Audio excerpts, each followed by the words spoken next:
Hi hello నమస్తే welcome to my channel. By channel కొత్తగా చూస్తున్నట్టయితే మనకు సబ్స్క్రైబ్ చేసుకోండి. అలాగే నేను చెప్పే ఉన్నాను సమాధానం అందరికీ షేర్ చేయండి బే. అయితే రోజు మన టాపిక్ వచ్చేసి మన దేవరా 2 సినిమా గురించి బే. నిజానికి దేవరా 2 సినిమా లేదు అది అని చెప్పేసి కొన్ని రోజుల నుంచి అంటే ఒక 2-3 రోజుల నుంచి అయితే ఒక న్యూస్ అయితే సోషల్ మీడియాలో అయితే వైరల్ అవుతుంది అని చెప్పొచ్చు. కాకపోతే ఇప్పుడు దాని గురించి ఎందుకు ఇంతలా సెర్చ్ చేస్తున్నారంటే యాక్చువల్గా దేవరా సినిమా అనేది ఎలాంటి సిచ్యువేషన్స్లో ఎలాంటి నెగిటివిటీలో ఎలాంటి ట్రోల్స్ మధ్యలో సినిమా అనేది 600 కోట్ల దాకా వచ్చింది అనేది అసలు ఆ సినిమాకే ఒక హైలైట్ అని చెప్పచ్చు. అలాంటిది ఆ సినిమాకి సీక్వెల్గా వస్తుంది సినిమా లేదు అనే కొందరికి చాలామంది ఎన్టీఆర్ అన్న ఫ్యాన్స్ అయితే బాధపడుతున్నారని చెప్పచ్చు.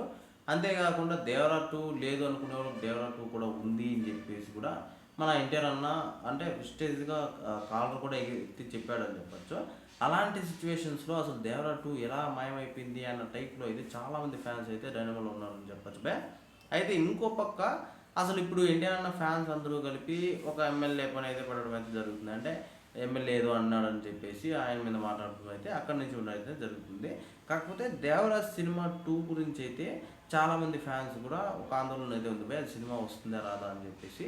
అయితే చాలామంది చెప్పే విషయం ఏంటి అంటే వార్ 2 కొంచెం టాకు ఏదో ఒక రకంగా రావడం వల్ల దేవరా 2 కూడా ఆపినారు అనే టాక్ వినిపిస్తుంది. ఇది ఎంత మాత్రం నిజము అబద్ధం అనేది మనకైతే తెలియదు ఖచ్చితంగా చెప్పచ్చు. అయితే అసలు మన ఎన్టీఆర్ అన్న యాక్టింగ్ కావచ్చు, అలాగే అసలు బ్యాక్గ్రౌండ్ మ్యూజిక్ మన అనిరుద్ గారిది కావచ్చు, మొత్తం సినిమా మొత్తం వాళ్ళిద్దరే నడిపేశారేమో అన్న టైప్లో అనిపిస్తుంది దేవరా సినిమాలో. ఇప్పుడు దానికి సీక్వల్గా వస్తున్న సినిమాకి ఇంకెంత హైప్లో ఉంటారు అని చెప్పేసి చాలామందికి అయితే తెలిసిన విషయమే. కాకపోతే ఇప్పుడు వస్తుందా రాదా అని చెప్పేసి దీనివల్ల మాట్లాడుకుంటున్నారని చెప్పేసి కూడా తెలిసిన విషయం భయ్య. అయితే దీని గురించి మీరేమనుకుంటున్నారో కింద కామెంట్లో తెలియజేయండి. మర్చిపోకుండా తప్పకుండా దయచేసి.